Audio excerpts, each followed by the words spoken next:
Welcome to today's show, where I'm having a conversation with Angus Fletcher, who is a professor at Ohio State University, part of a narrative project on storytelling.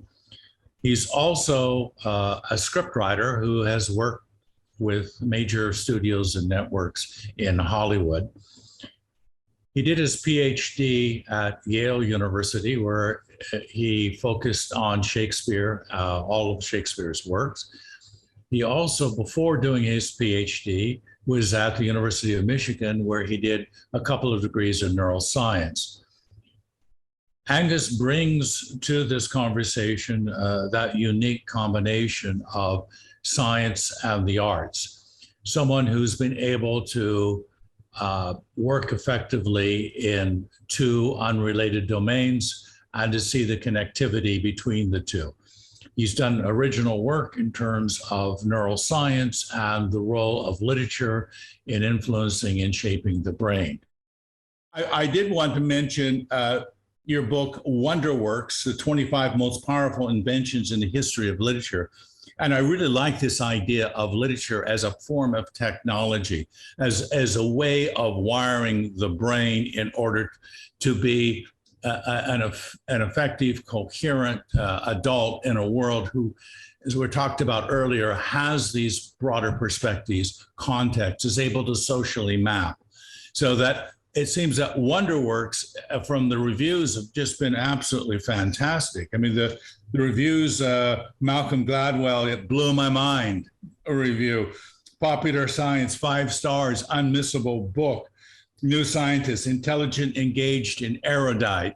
So you've obviously been able to put together in a book a way of seeing, and kind of like you are literature's John Berger. If you're probably too young to remember the 1972 BBC series, but it is a way of seeing. And this way of seeing, I think, is a very useful way of seeing the connection between reading and brain development, and how that development of the brain at a very critical stage is one of the most important parts of parenting, one of the most important parts of education, because it seeds an ability to be effective in the world. Yeah, and I mostly wrote the book, first of all, because I just wanted to say to people, literature is more useful now than ever. Right. I mean, we're surrounded by all these computers and satellites and spaceships and all this other technology. And literature remains the most useful thing that humans have ever invented, because it's about growing our own brain. And it's about growing our own brain in the sense of giving us more courage, giving us a better ability to heal, giving us more creativity, helping us think smarter. I mean, almost anything your brain can do, literature can help it do better. And so we have that. We have all these generations to thank for inventing it. And also because, children today are taught literature in school in a way that is so narrow. Okay. And it's based on you go in and you're supposed to write about themes, and you're supposed to write argumentative essays. Sure. And it's all about building logic.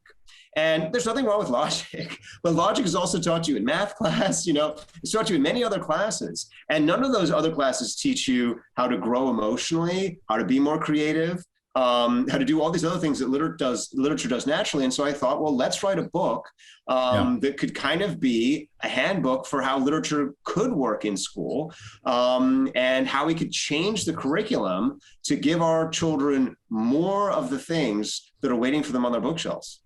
I'd like to explore as well this notion that, and I think your book does this in an excellent way, is it reminds us that maybe we've gone too far since the Enlightenment in the rational, logical, analytical, and that's produced a lot of tangible material benefits, from rockets on the moon to nanotechnology, genetic engineering. But as a result, we have neglected the emotional side, and that your book and your discussions that I've read that you've had before is you see literature really as a porthole into allowing that person to have a full range of emotional tools in which to deal with all kinds of situations, from joy to grief to sadness. And that maybe part of the reason that literature is less important is that people are downplaying emotions, and emotions are dangerous. When you start to go into the emotional terrain, you're dealing with the kinds of things that create hostility and anger and rage. And so to be able to talk about those kinds of things in books now is very difficult, because you may get canceled, because we have to keep our emotional examples and templates within a very narrow range. Yeah, well, this is, of course, Plato's concern, going back 2,400 years to Plato's Republic. I mean, his whole idea, and the idea really of an Enlightenment utopia, is just get rid of the emotions. Let's just have reason. Let's just build a more rational society, and that society will be better for everyone. It might be if we weren't human. Right. I mean, if we were computers, that would be the perfect society. But, for better or worse, we have these emotions. And I think for most of the time, it's actually for the better, because emotions do allow us to do things that computers can't do. I mean, they do allow us to have courage. They allow us to have kindness. They allow us to have empathy. They allow us to have joy. They allow us to take a kind of meaning in life that a computer can't take. A computer can take a kind of numerical, sense, but it can't have that what we would call kind of spiritual experience of wonder, of awe, of all these things that really are just a huge part of our consciousness. And I think at the end of the day, we are what we are. And we don't want to build a society in which we reject part of ourselves. Right. We want to build a society that makes us and makes every child feel like they can be their complete selves. And if we don't do that, the result is just honestly brittleness. Because if you don't become emotionally strong, you become emotionally fragile. Right. And then that makes it harder for you then to be analytic. I mean, we might talk about Sherlock Holmes later, but I mean, Sherlock Holmes has this kind of famous dual self, where exactly. He's incredibly analytic, but then he is also suffering, and he is broken, and he malfunctions. Yeah. And, one could imagine a slightly, more psychologically resilient Sherlock Holmes who could kind of process his grief and kind of get off the opium. Sure. And, it'd be a little less fun to read about, I think, in a story. But, as an actual life, it might be. Yeah. I can't wait to talk about Sherlock Holmes with you, because I think, again, it is a wonderful study in someone who's emotionally damaged. Yeah. And uses drugs, but has a friend who is emotionally centered in Watson, who's able to allow him to have that crutch that's enough for him to get through opium and a close friend. So it shows that if you go simply the rational route, these are two of the alternatives that literature provide, because if you're emotionally broken, you can't ever get out of the emotional aspect of being a human. From David Hume and on, we know that emotions are the central driving force that motivate us, where we draw our dreams, our intentions, our reactions in social situations. Yeah, and the saddest thing to me about Sherlock Holmes is he doesn't enjoy his life the way that we do. Right. I mean, I think we in Watson enjoy Sherlock Holmes much more than he does. I mean, I think he's deeply tortured. And I think we've all had friends or people we admire, great minds, powerful scientists, engineers, poets, whatever, who have that brokenness in them. And, they serve for us as a source of delight and wonder and inspiration. And they themselves live a nightmare. And, part of the gift I would like to give to Holmes is to bring him back and allow him to appreciate him as I appreciate him, and Watson appreciate, love him. And I don't think he loves himself, Right. And, this sense of the driver, I mean, Holmes is always just restless for the next mental challenge, the next intellectual challenge. And that's just a very kind of machine existence, which leaves him bereft and empty most of the time. Whereas, most of us want to do something because we care about something that is bigger and deeper, and that provides a deeper sense of satisfaction and a longer sense of tranquility, and just makes life, biological life, more sustainable. So, it would be intolerable without Watson. It would be no fun without Sherlock. And I think, the whole point of the book is we're both. We really are both, and thank goodness we are. I want to say this because we're going to get to the books one by one here. But one of the things that I really liked about what you had said in one of your interviews is you said in 15 years of teaching at Ohio University as part of the story narrative project, I have not assigned books or poems or plays. What I do is I ask students to come to class with the books, the plays, the poems, the films that have shaped and influenced them.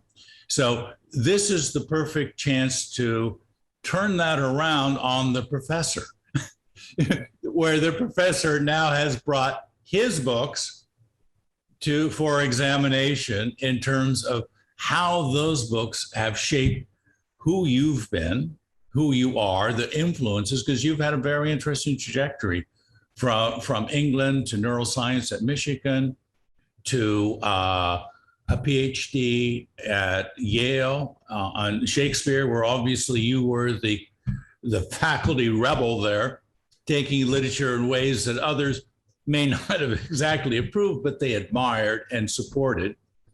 So let's start with the first book, which is Jaws, the Peter Benchley book, which I remember very well. And some of the words that come up in this in terms of just kind of playing around with the themes, adventure, ego, revenge, marriage, courage, power. So this is one of the books is right at the top of your list. Obviously it had some influence. You've brought it to class. Now you're being asked to discuss how this book has provided some of the shape of who Angus Fletcher has become. Well, the first thing I have to say is it was not a book that was given to me, and my parents were appalled that I had read it. I read it when I was 5 years old. It's the first book that anyone remembers me reading that wasn't a sort of actual children's book. And I was caught reading it basically, and it was taken away from me, and I got very upset and found the book and then finished reading it on my own under my bed. And, first of all, just on a basic level, the idea that it was a book that I chose that no one wanted me to read, I think was really important. And just that act of this is going to be my book and I'm going to read this book. And I understand that for some reason, other people don't want me to read this book, but I am going to read this book. And then that discovery that you have, that you can read anything.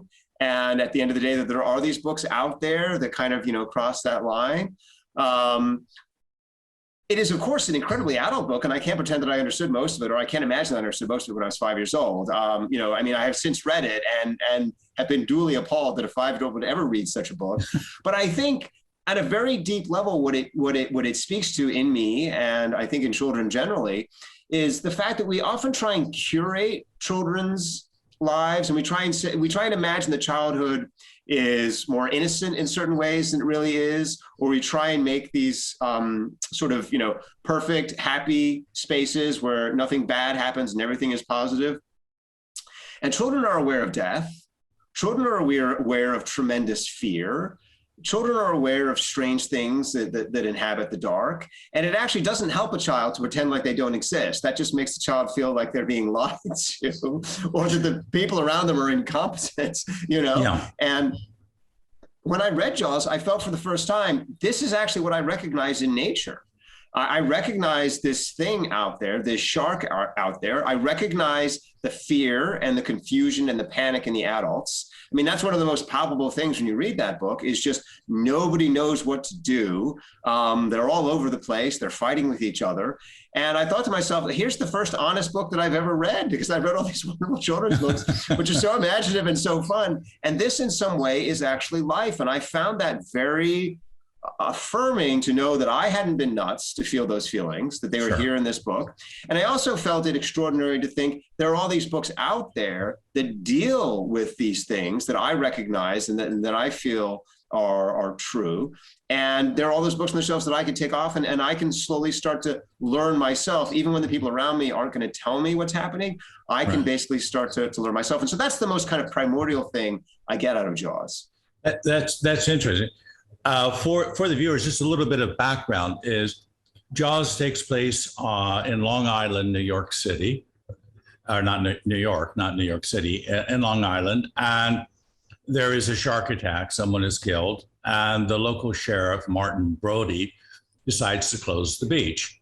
Now, he closes the beach much to the chagrin of the mayor, a guy named, I think it's Larry Vaughn. And there's, later on in the story, we find out that Larry Vaughn has contributors who are on the shady side, to say the least, who have a vested interest in keeping the beach open. He gets the rest of the council to go along with the opening of the beach and to kind of ignore this because tourist season is coming up. They don't want to miss the tourists coming in and have an economic hardship. The local editor of the newspaper, Meadows, is out there supporting the infrastructure. So there's Brontë who sees what is a confrontation with nature unfolding, and you see these political and press operatives trying to pretend that they can outwit nature. I mean, there's kind of a little bit of a Renaissance notion that's going on at this point of these people with their reason thinking they can overcome nature with that. A little bit maybe like the COVID-19 crisis. Rather than a shark, it's a virus, where you see some of the same kind of reaction. And I think that's why you're talking about Jaws being a formative kind of book, because it really is man against nature and how you get people to cooperate when there is a threat from nature. I think that's brilliant. I mean, I think that's a brilliant summary of the book. And I think that, so much of what the book is about, of course, is the fact that we perceive it being about a conflict with the shark, but it's really about the conflict in us and the conflict in our society and the fact that we cannot get along. And we have to kind of figure out how to work through that. And can we on some level find a way to cooperate with people who are radically different from ourselves? Can we put past our greed and our kind of petty ego and all these things? And, again, just as a child, I mean, you see these qualities in your parents immediately. They try and hide from you. You just see them almost immediately as they are. You see their pettiness, not in a bad way, because I think all humans on a certain level, we're just small. We're all petty on a certain level. You see that in them. And then you see that the chance to be great is actually when your parents come together. When they're not fighting with each other, when they're working together, when the family comes together, when these things come together, when we're able to find that common ground. And that is so much of what Jaws is struggling for, is the sense that nature reveals the cracks in us and then challenges us. Can we come beyond that, beyond what our most basic nature is, and grow into something bigger? And I just found that to be so true in a way that I'd never understood before, because as a child, you just taught that, oh, well, it's natural to be nice, or it's natural to, it's not like a fight. You don't actually have to earn it, it's just the state of things. And as a child, you actually realize, no, it's the opposite. That has to be earned. That's a heroic act. It's a little bit the status quo, because all the relationships in Jaws are kind of prefabricated. And what Brontë has to do as a sheriff is to pull that prefabrication apart and create a new team effort.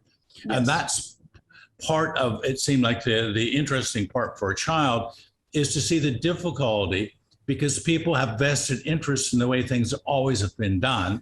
And so they want that particular pre-existing team to be the one that makes all the decisions, as opposed to forming something for a specific threat out of nature.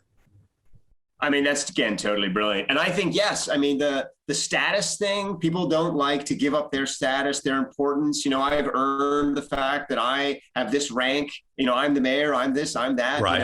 Exactly. And the idea, whenever you come together as a team, that requires humility, because that requires listening, that requires getting over yourself to be more together. all these kinds of things. And, you know, again, as a child, one of the things you perceive most profoundly about the adult world is that it's not working. And it's not working because everyone is fighting with each other over these silly things, you know, over, you know, their sense of this is the way it's supposed to be, over the sense that, you know, I have earned this status, I've earned this place, I don't want to embarrass myself by trying to do something different or giving my authority away, you know, in the sense that somehow what's being lost is the really important thing in life, which to your point are the specific challenges in life, right. You know, the things we actually have to overcome. And that to me was just mind-opening that a book, you know, because I didn't associate the book as being written by an adult. I mean, when I was a child, I just associated a book as itself, you know, yes. And I was thinking to myself, this book sees how adults are, and it also sees not just how they are in the negative sense, but it sees what they could be. And, you know, even though it's a very pulpy novel, and even though, you know, I would not, you know, say, you know, that it's the highest work of literature, there is a real wisdom in it that I felt immediately and intuitively, and just a sense that, you know, Benchley had observed something that went far beyond a shark. Yeah, for sure. And is this a book that you think holds up over time for children to be reading today in 2021? Well, I'll be honest, is I think, you know, my whole experience of the book is that I had to go get it myself and not be told to read it. Now, where did you go to get it? Let's get a little bit of the backstory here. Did you go to a bookstore or a library? And so, you're 5 years old, you don't have a lot of mobility or money. Yeah. So there are two stories here. There's how I remember it, and then there's how my parents insisted it happened. So I'll just tell you both stories because I don't know. Okay. My memory was simply that it was sitting on my parents' nightstand, and I saw the shark on the cover and thought, that looks really interesting. I want to read that. And so then I started reading it, and then I just got interested. And then, you know, I just kind of took it back to my bedroom, and there you go. I've explained this to my parents. My parents said, oh, we would never have that book in the house. Clearly what happened is that, you know, there was a library, public library we used to go to occasionally, and they did used to have these book sales where you could buy a book for like a nickel or something. Right. And my parents said, clearly you must have bought one of the books from the public library sale and brought it home. So that's where Jaws must have come from. So I don't actually know the truth because, I mean, this is one of the wonderful things about childhood is you just remember it the way you remember it. And I don't know, but my thought is that my parents already had it in the house. And my parents' thought is that it was like Jaws, an invader into our happy scene of domestic bliss and, you know, to be struggled with. So it was a book in childhood that caused a little bit of conflict because your parents disapproved of you reading it. And you said, basically, I'm going to read it. So there's a moment of truth right there of being able to select the kind of book that you want to read and perhaps having an incentive. If my parents think there's something in this I shouldn't read, I would have find out what that is. I mean, that's exactly, I mean, first of all, if you're a parent, I mean, my number one piece of advice is don't tell your kids they can't read something because, I mean, forget about it at that point, they're going to read it. I mean, you know, and this is one of the things I think is so wonderful about child spirit and the sense of adventure and curiosity is you want to know. And I think that, you know, that is to be encouraged. Sometimes it can lead to problems.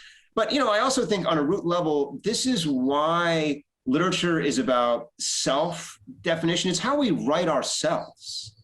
And, you know, society always has this idea that somehow it can write us through literature. So that if it just gives us the right books, we'll turn out to be the way that society wants us. Sure. And so there's this endless obsession with curating what it is that children read, and they have to read the right books, they can't read the wrong books, and they've got to, and there's all this kind of fighting over things.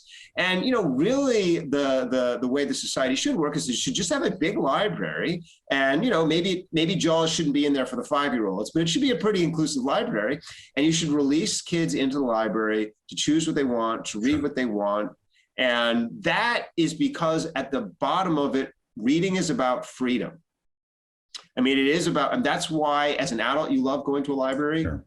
Because you can just get any book you want. I mean, imagine if you were an adult and you went to a library and the librarian was like, no, you can't have that book, or you got to read this book first or something like that. You'd be like, what is this? Because that's the primordial thing about it is just that sense of possibility. Agency and choice. Yeah, you know, and so I do think that was just very almost instinctive in me at that time. And it ended up, it worked out. I have turned out to be a successful person. I didn't turn out to be a deranged sociopath, and I do think, at the bottom of it, think about all the incredibly, healthy, well-adjusted people who read books when they were a child, who as an adult, you might not have given them. And it doesn't cause harm as long as it's chosen by the child. One of the things I was going to ask you, and it draws on your neuroscience as well, is that part of me, for any event, reading also requires integration of what you've read into the kind of perspective and worldview that you have. I mean, if you read something and it doesn't stay with you, then it really hasn't had an influence on you. So the question is when you're 5 years old and you're reading a book like Jaws, which would be a very difficult book to read for a 5-year-old, that ability to integrate aspects of what you find emotionally and in terms of social relationships in that book, were you able to do that? Were you able, maybe on a rereading, to do it better? Well, certainly on a rereading, you can do it better, Yeah. But one of the things is when you choose your own books, you work harder at them. You really work at them because you perceive it as kind of your mountain. I'm climbing this mountain and I want to get up this mountain and I want to work hard, and everything in here is special and I want to understand it. Right. And, again, there's some very adult scenes, which we probably won't go into in this podcast in Jaws, but even as a 5-year-old, I was able to understand that, this woman was not with her husband, and this is going on. And this is a sense of the volatility of adult. And it had never occurred to me that was possible as a 5-year-old, that you could be with anyone other than your husband. I just never entered my mind, which now seems strange, right? But as a 5-year-old, I just thought, the two of you, and all of a sudden I suddenly was like, that's not how the world works. Why, and so another thing that I would say is, as much as being integrated into a worldview, a lot of it is also pulling down blind spots or assumptions that you have. And, you're often told this is the way that things are, they have to be. And when you read literature, you start to realize, no, there's much more room to maneuver. And so a lot of it is just about a kind of opening. And if you can read it that way as a child, the pieces all don't have to fit together. It's just the fact that they are moving other pieces out of the way and growing the opportunity space. Yeah, you start to see things are more loosely connected and bound. The connectivity is different than what your parents have told you.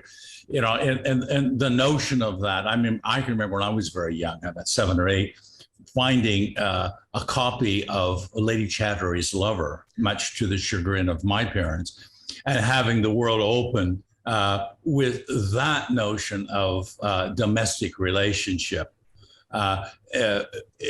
There's a little bit of that in Jaws as well, where Chief Brody's wife is having an affair with Hooper, a young guy, and actually there seems to be a wonderful little moment of revenge when the shark eats Hooper,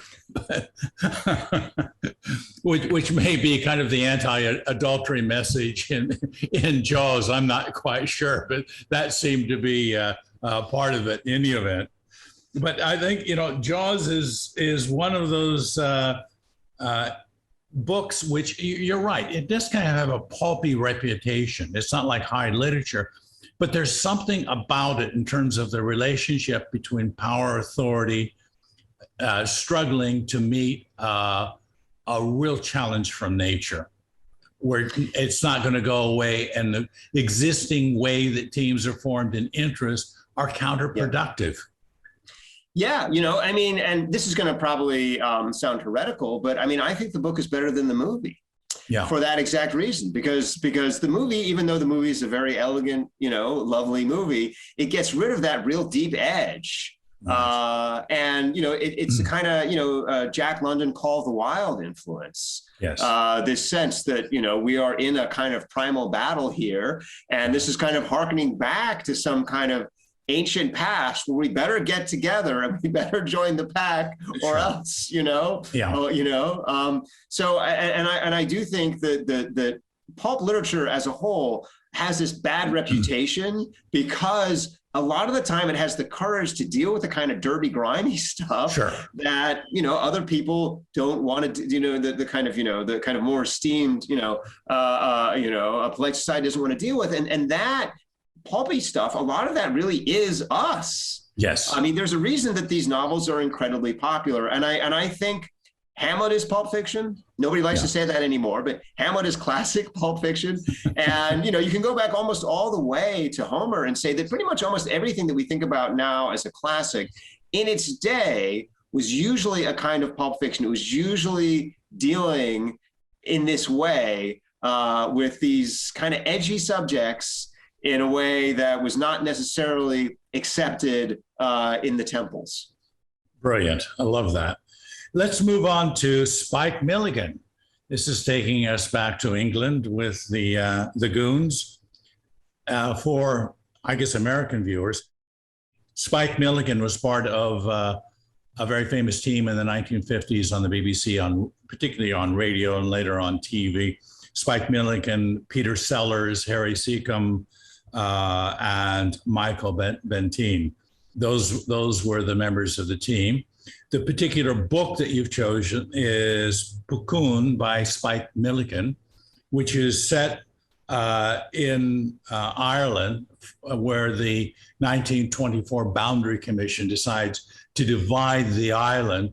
And in doing so, has a very kind of eccentric way of making that line. So it's cutting through houses, so that some people, their outhouses on one side of the line and the houses on the other, pubs, churches, schools. So Spike Milligan has a real ability to bring the satire, the comedy out of arbitrary decision-making that happens in government. So tell us a little bit about how this book, how old were you when you first read this? I was about 6. So we're going sort of in chronological order here. I was very young again. Great. And I would just say that's once again, a beautiful and brilliant summary. I read this book. So I'll tell you the kind of backstory behind why I read this book. I read this book because, so my father, when I was growing up, he was very sad. He was not a happy man. We had moved to America. He's always a very kind man, but just very distant my whole childhood, and I learned later that he had sort of a feeling of failure, of brokenness, that he had sort of, he'd been sort of forced in his view to kind of do things that his family had wanted him to do. And he felt like he'd lost his own choice in life, basically, and sort of ended up in a life that he didn't really understand, and just kind of carried that around with him. And so he's just very, most of my memories of childhood are just him being deeply melancholy. Right. And this book, every time he read this book, and he read it a lot, he would just laugh all the time to himself. Okay. And I just thought to myself, what is going on in that book? Right. That my dad is laughing at this book, because I never see him laugh almost at anything, and he would just chuckle. Right. And and I should also say that even now in my adult life, you rarely see someone laugh out loud when they're reading a book. I mean, it's very rare. And my dad did it all the time when he was reading this. And certainly, if you've read a book 3 or 4 times, you don't keep laughing out loud it's something. But he would just keep laughing out loud over and over and over again. And so I thought, I have to read this. I have to see what's going on. And so the first time I read it, I'll just be honest, I didn't laugh at all, because I was just so focused on even trying to understand what's going on, because it's basically kind of the precursor to Monty Python. Yeah. It's just pure absurdism.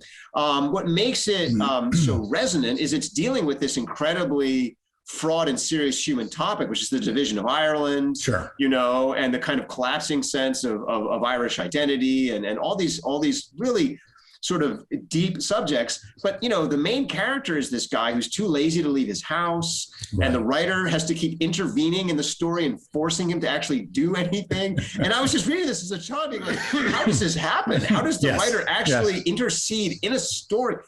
And so this whole kind of postmodern, and then the main character starts talking to the writer, and they have these arguments, and the writer threatens to erase him.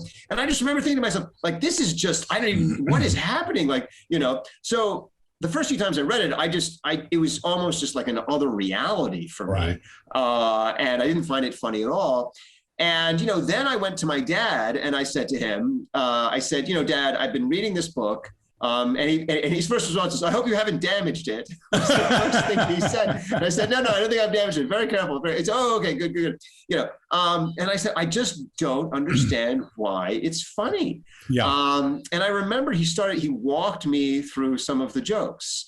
So, like there's an early scene where two characters walk in, and and the narrator says, one of them was higher than the other, as is sometimes the case in Ireland. And I just remember thinking to myself, like, why, as a child, I was like, "Oh, I suppose it is true." And my dad saying, "Don't you see how ridiculous that is to comment on that?" I mean, like, it's just, I mean, who comment? What kind of a narrator is this that is saying these things? And I certainly started to realize that the narrator was, just had this completely altered, bizarre, Sure. sense of things, And then I started to realize that, everyone in the story had just a completely unusual mind. And, the things that they were interested in were just distinct from any other character anywhere. And then I start to realize, oh my goodness, this is like a chorus of individuals. And this is all of these totally different and unique and beautifully odd and strange, eccentric minds who have come together and are somehow inhabiting this story together. And each of them is constantly, every chapter, one of the characters basically tries to break free from the story and just go off on some digression, or the narrator gets bored and his attention wanders. I mean, if you've seen Arrested Development, it's a kind of modern TV show, where even the camera guy gets bored and starts like filming other things. This is like that. It's just, but you have to be kind of tuned into it to understand what's happening, And then once I understood that, I was like, oh my goodness, this is this kind of spontaneous, bursting space. And that's why my dad likes it, because it's this space where you can be unique. And, you can be in this apparently just totally, flat, uninteresting, boring, random place in the middle of nowhere.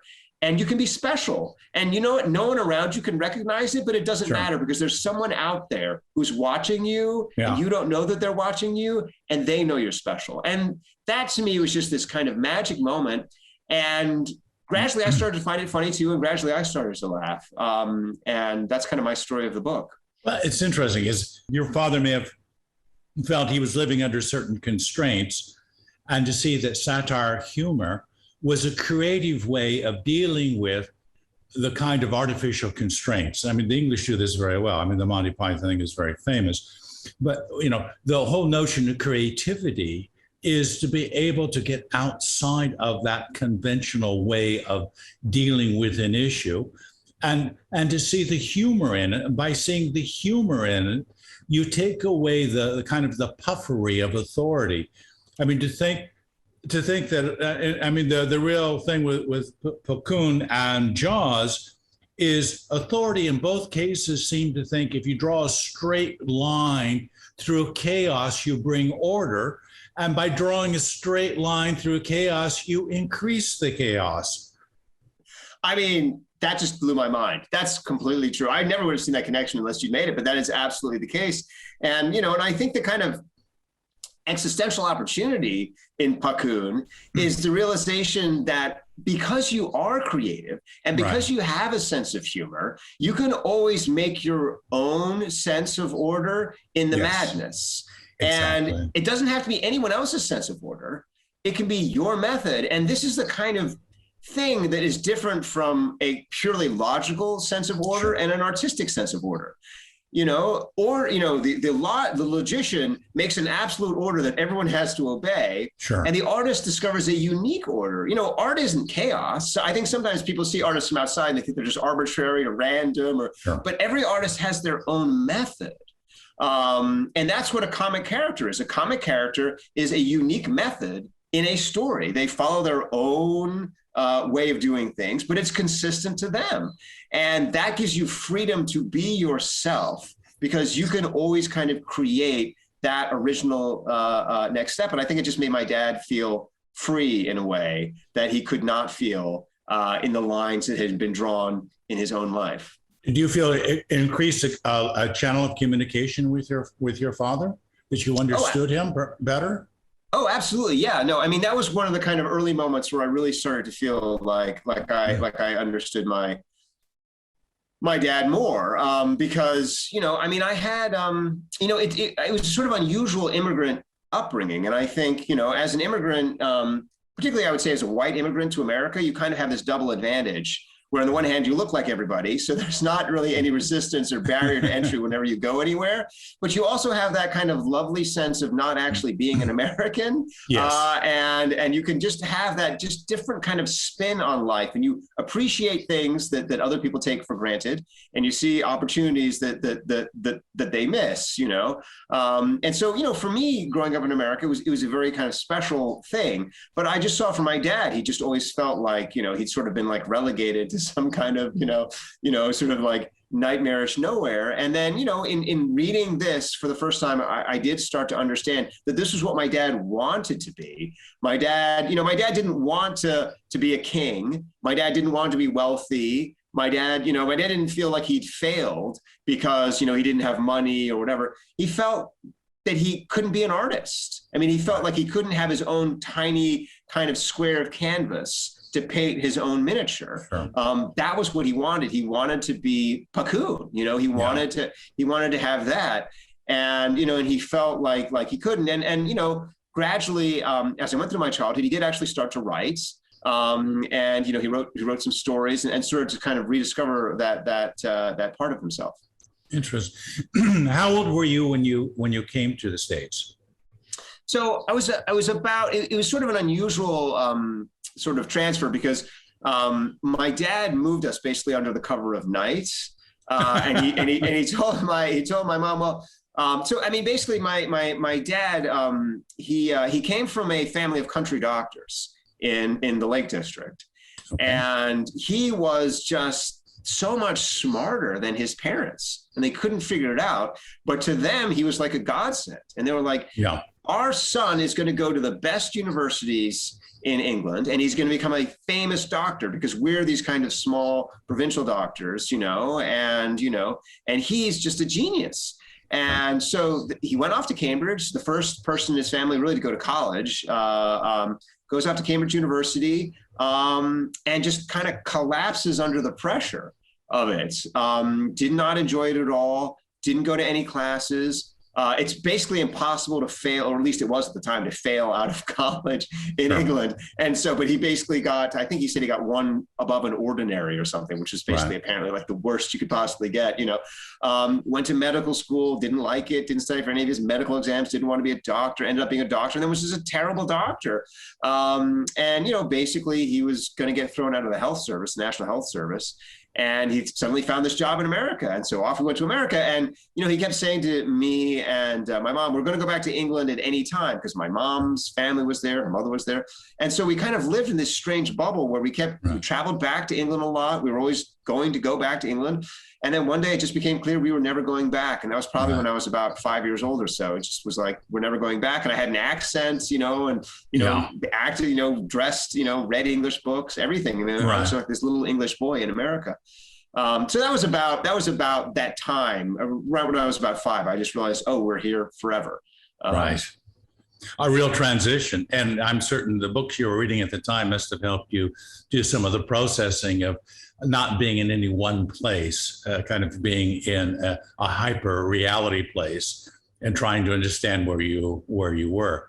Let's move on to Sherlock Holmes. I'm so glad that we talked about it a little bit before, but again, observation, testing, deduction, reasoning, evidence, predictions, that highly rational mind. And there are many of the books, but I think probably what's important is the character of Sherlock Holmes. And again, maybe you could spend just a little bit of time explaining what age you started to read Sherlock Holmes and what kind of interest and impact that you found from those books. So I was probably around 7 or so, I suppose. And I was a young reader, and I read a lot because I was kind of, I did not have my parents did not want me to socialize broadly with Americans. My mom particularly was concerned about, I didn't know that, for example, American football existed until I was 11 or 12, I don't think. So I lived in and so, I basically spent an enormous amount of time with myself and just read a lot of books off my parents' bookshelves. And the Sherlock Holmes was I remember the day that I found that book, I was just amazed because it's such, I mean, these books are just so wonderful. I mean, it's such a wonder. I mean, these, he obviously doesn't invent the form, it's Poe that does it, but basically he's the guy who takes it mainstream, and he just sees the enormous potential in it. And from the beginning, you're just hooked on Sherlock Holmes. He's the most fascinating, extraordinary character. You have this mix of kind of wonder and bafflement at his behavior, because he manages to remain, even really to the end, so completely elusive a character. You're never able to predict him. But the thing that I think for me was so extraordinary about reading those books is the sense that you could actually solve impossible puzzles. Because, whenever you read one of these crimes, particularly as a child, you're reading it and you're just, there is no way to solve this. I mean, what, And then the solution is so elegant, it's so simple. You can, not every Sherlock Holmes is perfectly constructed, but most of the time you could have actually figured it out, if you'd spend a little, and that magical moment where it all comes together, and that feeling that you have, both of almost like this kind of godlike power just to see everything with such clarity, as all of seeing this kind of like arbitrary randomness just resolves into this single clear moment. And at the same time, the kind of monumental stupidity that you didn't see it earlier, and this sense of how could I not have seen that? It's not, and that duality in you to be both a Holmes, to be both completely brilliant and see everything, but then also be kind of like Watson and just be amazed that anyone could have seen that ever. And that just filled me with this sense of, this is what human life is. We have this power in us to solve the most impossible mysteries. But at the same time, I cannot solve it alone. I need to have help, just like I have in this book, and then I can solve it with that help. I have that power in me, but I need that assist. And I think all of us have had the experience of reading a Sherlock Holmes story and solving part of it at some point. You're very satisfied if you can just like solve one part of it, and you realize you could do it. You could do it, but it's something that's going to happen with the help of others. So that was kind of, for me, I suppose, the deep experience. What would you think that the way those books shaped or influenced the way you think about life? I mean, particularly when you're 7 years old. There are many mysteries in life, and there's always something like a Sherlock Holmes that can say, yeah, there are deep mysteries, but there are people out there who have techniques, and to use your language, kind of mental technologies that they can bring to the forefront. And by employing those technologies, they're able to see more deeply beyond just the surface and to make connections. And it's through that connectedness that allows them to have their superpower. No, that's absolutely correct. So I think there's two things that I think are just brilliant and beautiful about the intellectual world of Sherlock Holmes. The first, I'll just say it, maybe because it's less obvious, but I think it's as profound, is that there are mysteries in the world. And so much of adult life is just running past things that are mysteries, or just wedging easy answers into them, which aren't really answers, and then moving forward. So many adults have just already made up their minds about what's important, that they don't listen to the world.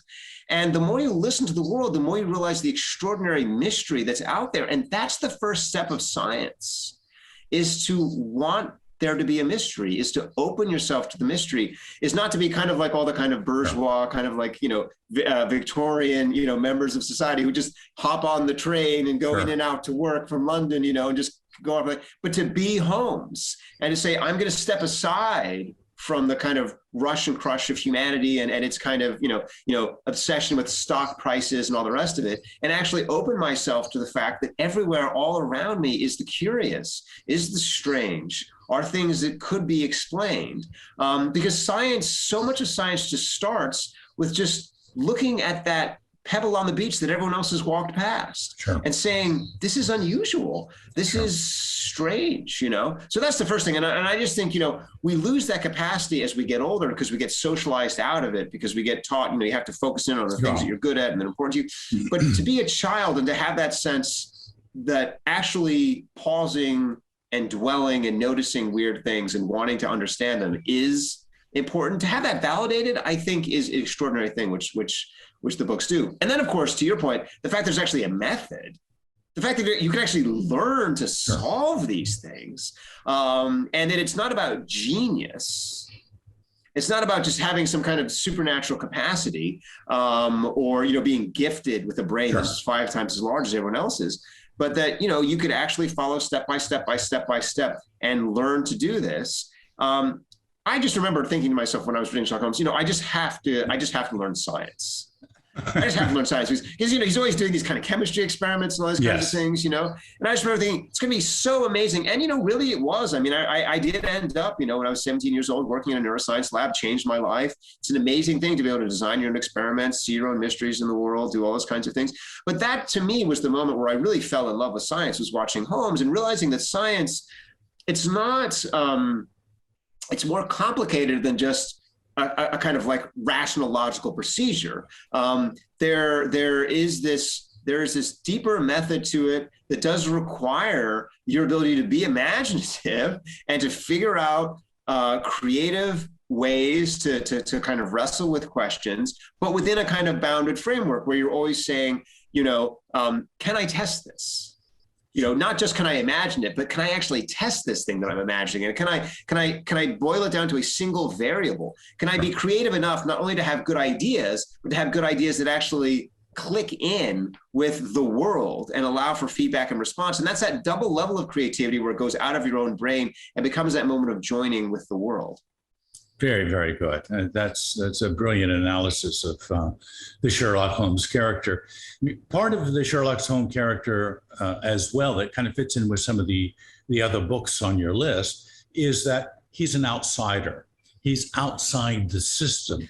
And by employing really what is a scientific method or process to his investigations, he gives a contrast to the more slipshod, official, narrow way that discounts or overlooks clues and evidence. And that this is a little bit of his alienation from the world, is that Sherlock Holmes feels isolated, that he's, in a sense, employing tools that are to him are absolutely obvious, but seem not to have any general acceptance.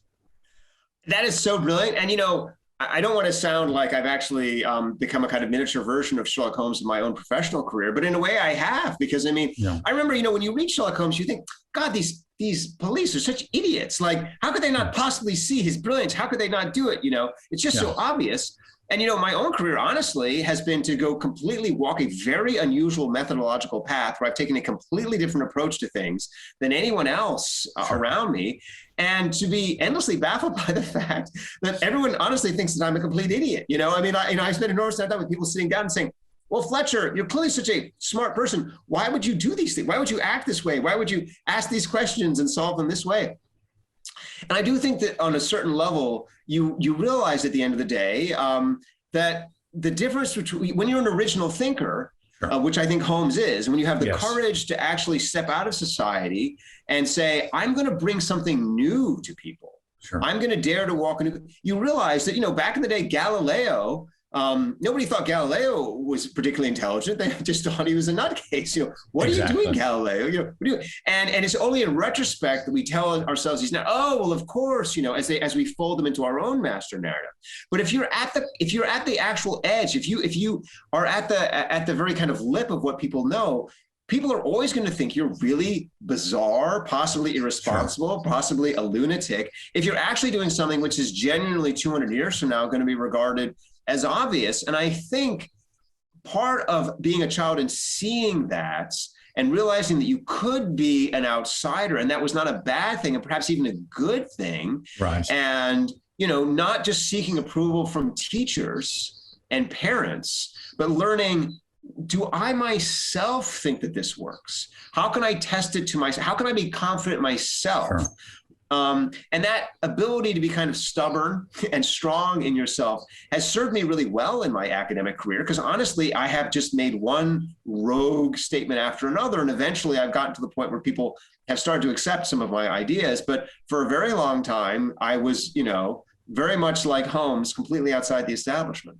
Well, I think that's a very good summary of your career as well, is you really have been the Sherlock Holmes of literature.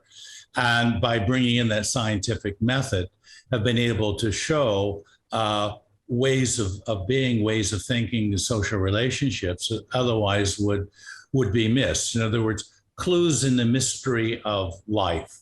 And that's, I think, been your mission, and from what I can see, quite successful. But again, it comes at a price, because when you make fun of the commission that draws the line through houses and schools, or you try to close a beach that the mafia wants to keep open, you've got a lot of pushback. And that's where courage comes. Courage is being in that place of being alone, basically. And that you have to have the courage to go forward with the right kind of tools and hope that you find a way through. I mean, that's beautifully said. And again, I think this is the kind of thing I would love to instill in any child, is that sense of that courage and being alone. I mean, that's the hardest thing as a human being. We're social.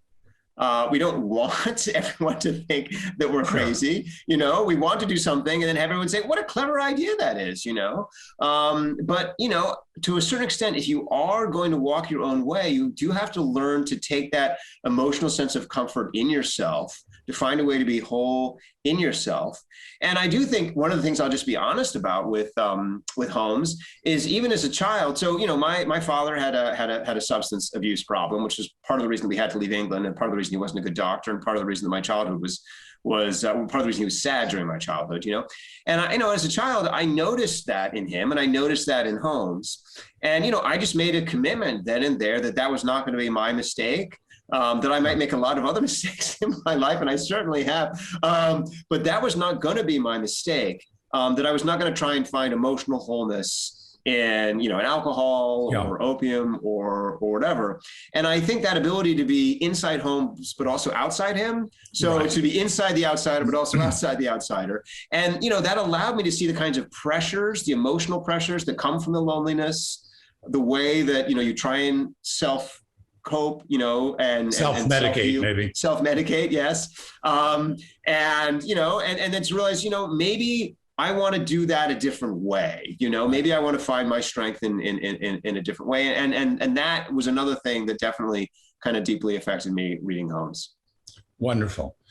Just one last thing is the John Watson character. There's been a lot of discussion of the importance of that character in the success of the Sherlock Holmes series, and in terms of individual cases as well, is that Watson, with his background of being a doctor in Afghanistan, and maybe that had some influence on you with your father being a doctor, having been wounded, he's the guy who always carries the gun in a Sherlock Holmes story. Sherlock Holmes never uses a gun, carries a gun, but he has that ability from Watson to put an emotional lens, a humanity on the case, rather than just the sheer looking through the microscope of the scientific process to see the arrangements of the various clues.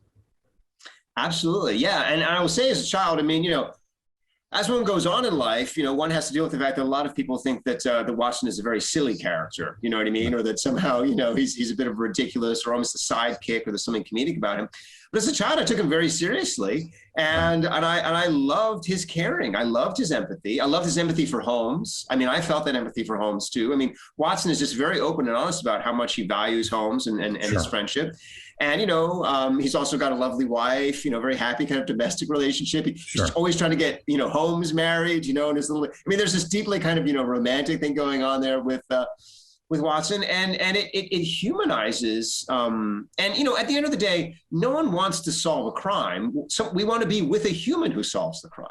Exactly. I mean, no one would ever just read a series of solved crimes.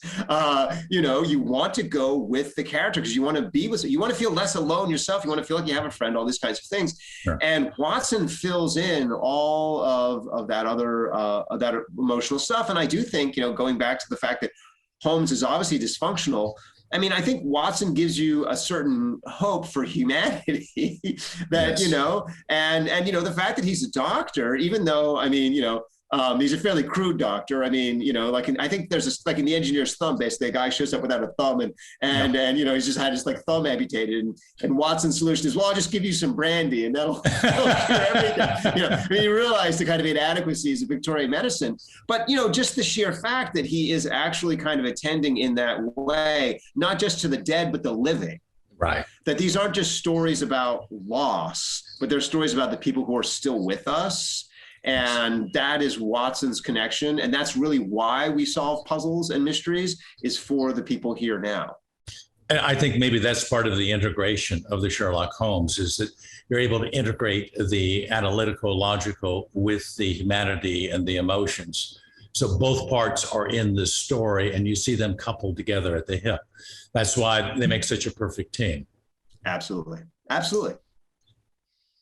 H.G. Wells, who was probably the most prolific, popular scientist, writer at the turn of the 19th century, or the end of the 19th century in England, wrote these two wonderful books, The Time Machine and War of the Worlds, takes us into the area of science fiction. How old were you when you read H.G. Wells? So I remember specifically, I was 8 years old. Okay. And, you could already start to see my trajectory towards becoming a scientist, I suppose, between the Sherlock Holmes and the kind of problem solving and the H.G. Wells. But, H.G. Wells, you wouldn't know if you watched the movie versions of these, but he, much like Peter Benchley, is a writer who's grappling with tragedy and the kind of tragic nature of life. And the two of his books that I most remember reading as a child were The Time Traveler and War of the Worlds. Yeah. And, if you think of these stories now, if you haven't read them or if you've watched kind of modern adaptations, you might think of them as vaguely kind of like heroic narratives or whatnot. But first of all, the people in them are almost unnamed. Right. You almost have no idea who the people are. I mean, they're almost these kind of weird, empty shells, just kind of move through these worlds. They have names like the Time Traveler or whatever, sure. Just like, who are these people? And the weird duality of them is the power of science to do extraordinary imaginative things like build time machines or to fly through space. Or do whatever. But at the core of the stories is this fundamentally Darwinian view of nature. And it's Darwinian, not necessarily in the way that, we kind of think of it now, just as a kind of like survival of the fittest or, it's much more a kind of random violence and sense of the ability of life to kind of shift and for the powerful to be just annihilated, like the dinosaurs were annihilated, so too will we be annihilated, so too will the aliens be annihilated. And there's just this sense of total lack of teleology. Gone is the nature of Aristotle or, even, the kind of, the romantics, in the early 19th century that, there's a spirit carrying us up some kind of ladder. This isn't a kind of eugenicist view, but, we are becoming more and more perfect and we'll become angels. I mean, this is this kind of radically Darwinian view, true to Darwin, that life has no purpose, is an accident, and can be wiped out for no rational or logical reason. And so to read these stories is to kind of go into this strange place where on the one hand, you see the power of technology and of imagination and science, and then just also to be confronted with this tremendous sense of the impotence of life and our inability to control anything, no matter how powerful we become. And that to me is why these are essentially Greek tragedies. I mean, I mean, for me at that time, I mean, I hadn't read Greek tragedy at that time. It was only later that I would read Greek tragedy. But I mean, to me, you know, when you read Greek tragedy, it's about, you know, the power of Oedipus to solve the hardest puzzles, you know, the ability of man to rise up and rule everything. And then also just the fact that we can be shattered in an instant by powers beyond us that we cannot understand or control. And that kind of coming to grips with the power of a life that is bigger than us. I found those stories to be, again, like Jaws, hauntingly gripping, because I felt this is right in some way. Like, this is the nature that I know. This isn't the nature that I would choose. I wouldn't want to live in this world. You know, if it was up to me, I would probably have a happier world, the one that my parents probably wished that they had brought me into. But this is the world. And you know what? I have to learn to deal with this world. Sure. And I have to find some way to be brave and heroic and dare to go on. Yeah. You know, thinking of War of the Worlds, where again England is invaded by Martian spaceships, Mars is no longer a habitat that allows that civilization, so they come to take over the Earth. The time traveler goes back, I think, to the year 800,002 AD, which is a fair distance in the future. But I think the one thing that these books bring that goes back to Sherlock Holmes and Puckoon and the Jaws book is the notion of surprise, is that we tend to think that people and institutions and authorities, teachers, whatever, when you're a kid, have kind of things under control. And all of these books are about suddenly things are not in control. What do you do when you are surprised? And surprise means this is unexpected, it's novel, I've never confronted this before. How do I rearrange the way I cooperate and resources in order to deal with the shock of something that's never been faced? That's brilliant. And yes, and you know, I mean, to take the example of the War of the Worlds, it's not just that the invasion is totally surprising and disorientating, you know, just like this, you know, this imperial menace has appeared out of nowhere and just shattered England at the height of its kind of own imperial glory. It's that the structure of the novel is so anarchic. I mean, where is this novel going? I mean, it just completely rambles in these bizarre, surreal directions. I mean, you end up in this kind of like odd basement space with like another random character and why are we here and what's going on? And then finally, the novel, which seems like it has kind of backed itself into a complete dead end and is just going to kind of dissipate in a totally kind of chaotic miasma, all of a sudden, the aliens die, and the aliens die because, you know, there's this kind of, you know, pathogen, you know, this kind of bacteria or whatever that just wipes them all out. And our hero is just left the accidental victor standing around all these alien corpses who have been wiped out by this kind of, you know, microscopic organism, this tiny Earth thing. And, you know, that's the final twist, the final surprise that gets the aliens, you know. Unlike Jaws, it's basically nature comes to the rescue of humanity in order to save humanity in a random, non-logical, coherent way. It just happens. And suddenly nature provided a solution that no one on the ground with their technology and their planning could have hoped to have reached.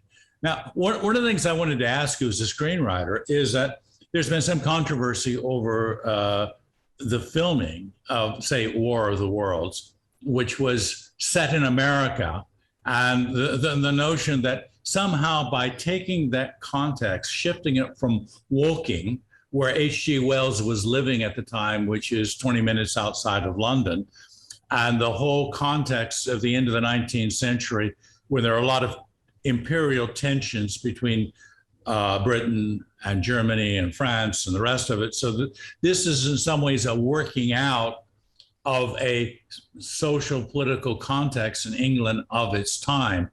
So when you take that, strip that away and put it in America, does the story still work?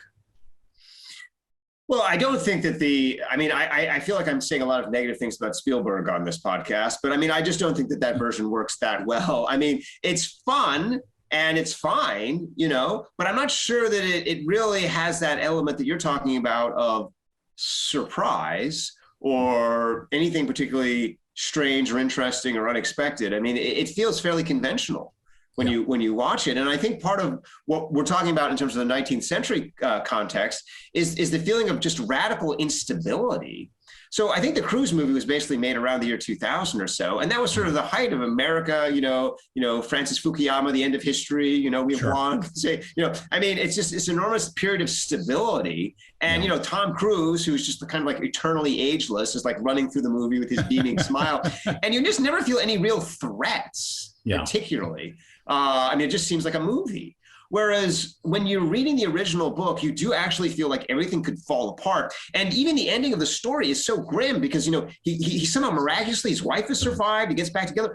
And then, he just is always looking out the window, waiting for the next invasion, and you realize that is actually what's happening. It's not the aliens that are coming, it's us that's coming, and you've seen through the story just the enormous human dysfunction, people kind of, getting irritated with each other and essentially feeding them to the aliens and like robbing each other and all this kind of stuff. And you just realize like there is this thing, again, like Jaws, in the heart of us that we have not figured out how to deal with.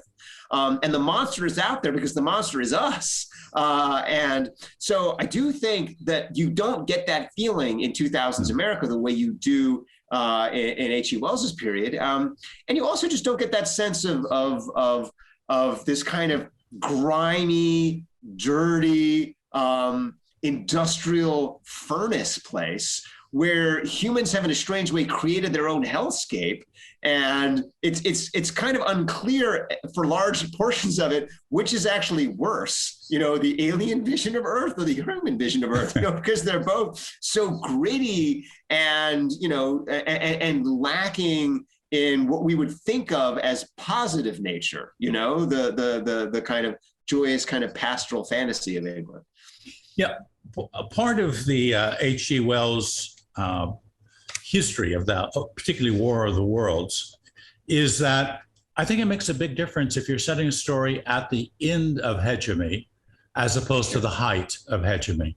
So War of the Worlds is at the end of British hegemony, and you start to see the kind of subconscious fears of being overtaken when you are no longer the hegemon that controls the situation. And to put it in, say, the States, when they were actually at the height of the hegemony of the world, would convey a very different feeling because the emotions are engaged in a different way when you are at the imperial height of your rule than when you can see that you're on your descent down.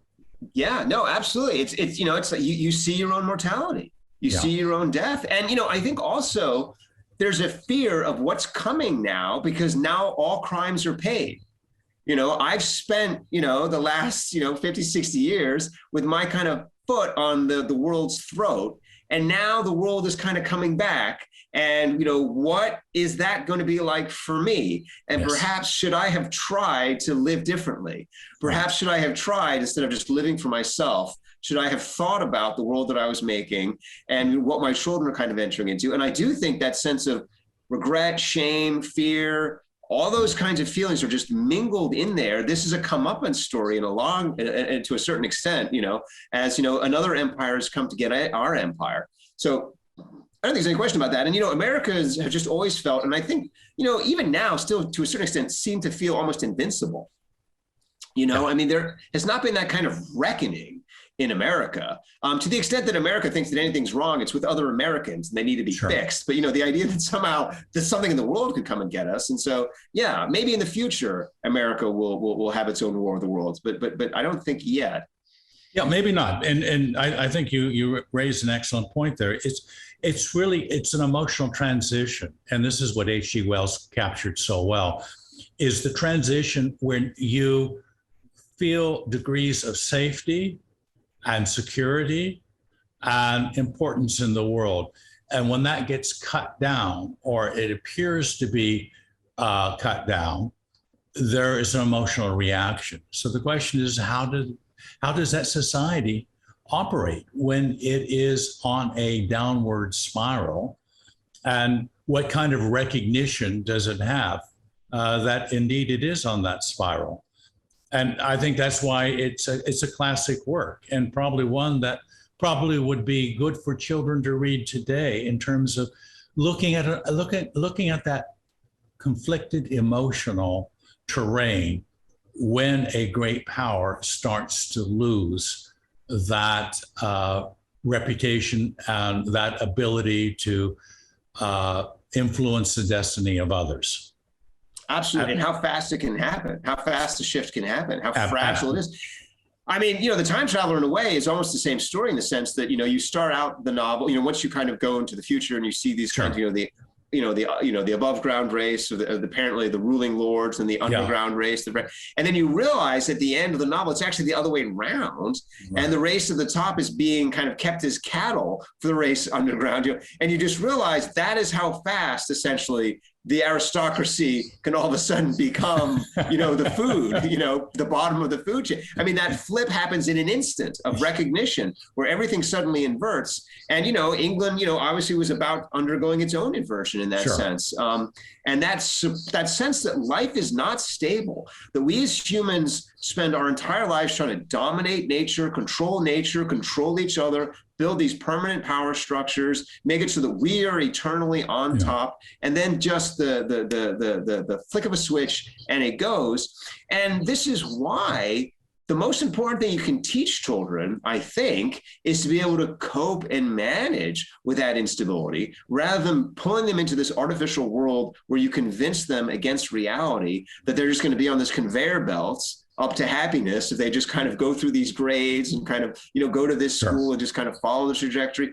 Instead, say to them, no, the greatest empires are dust. I mean, just take a tour of every empire. I mean, all the amazing empires, all of them have tumbled. All of them will tumble. All of these human attempts to kind of impose the absolute are gone, just as the Martians tumble. So to kind of see that as a child, and to realize that as a child, and, to see that terror and that tragedy, but then also to kind of realize at the end of the book, I'm still standing.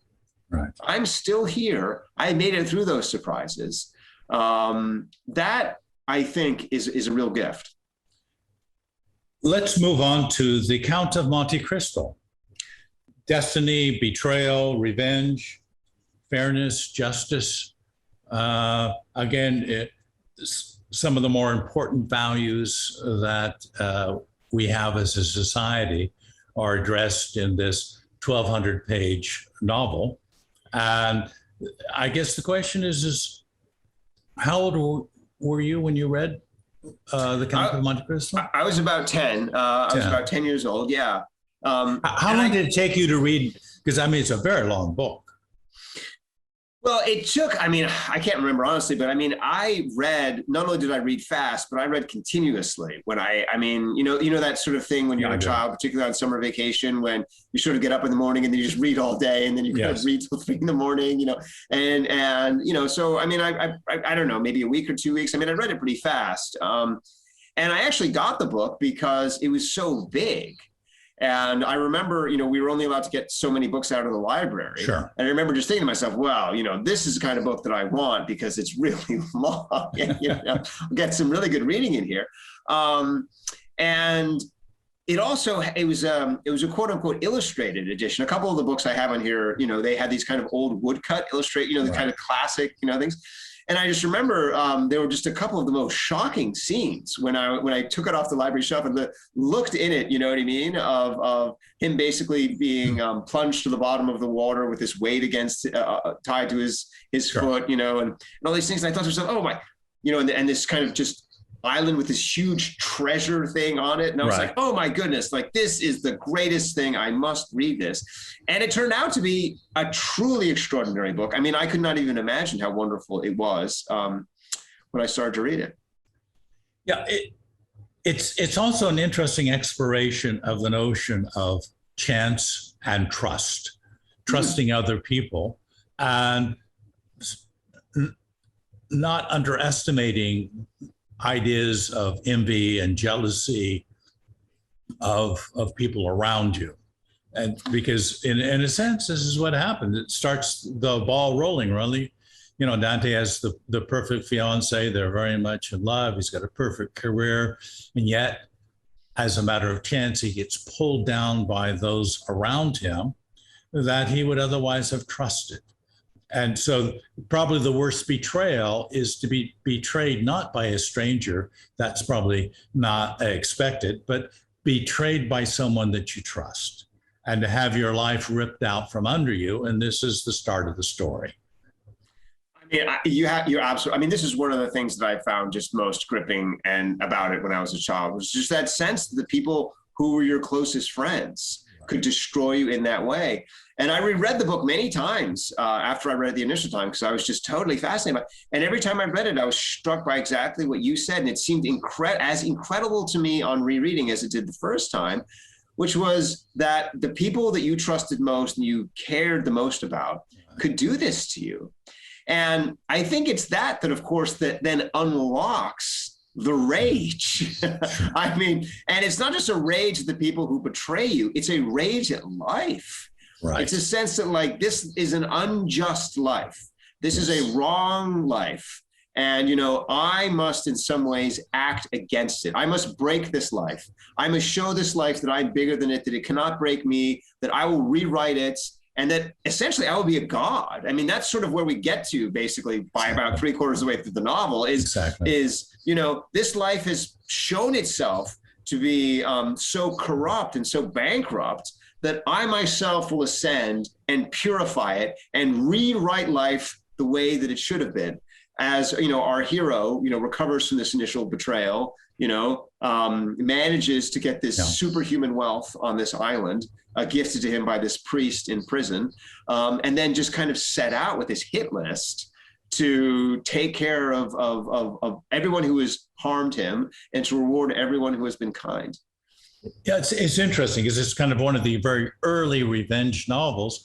And I think one of the epiphanies of the Count of Monte Cristo is when Dante comes to the realization, it's really an epiphany, that revenge does not set things right. That at the end of the day, to be the angel of revenge does not make you God. You're still a human. And by taking the revenge, your initial feeling of having accomplished something is soon overwhelmed by the meaninglessness of having done it. Yeah, I mean, his transition at the end is extraordinary. And in a way, you could say that's when he actually does become a kind of God, you know, and that he starts to care for something beyond himself. But there are these moments where he starts to, you know, he starts to see, you know, he says, have I gone too far? You know, when he sees some of the damage that he's causing, he's like, that actually is even further than I wanted to go. And he starts to see the effect that his actions have on children. Yes. You know, as fathers are destroyed and, you know, children have their minds, have their own lives pulled apart. He starts to realize, you know, I mean, is this right? You know, I mean, you know, am I not myself becoming the image? I mean, this is again very Hamlet, you know. I set out to revenge my father, and now I have killed another man's father, and now I am the killer of fathers, you know. What am I doing? And he sees that, but then he has that strength in him to change and to give it up and to let it go. And that is really, I think, the moment where we become our most powerful selves, not when we are, you know, demonstrating our ability to kind of rewrite other lives. We're demonstrating our ability to kind of let go of ourselves, you know, let go of these things. And that to me, I mean, every time I read that, I mean, that was just a kind of, you know, just this magical experience, and just a kind of awe that he had that in him to be, you know, a superhero, to be able to do anything, and then just to kind of give it up and just walk into a new chapter of his life, go east, you know, and just kind of walk off the map. A new realization of what it means to have control and not to have control. Yeah, absolutely. Brilliant. Jane Eyre. Charlotte Brontë. This takes us into a very, very interesting realm, certainly of social relationships, of historic England. It was written, I think, in 1847, published in 1847. And so it's an older work, but it's a work that really, I think, stands up to the test of time. Now, again, this is a very complex book in terms of the relationship.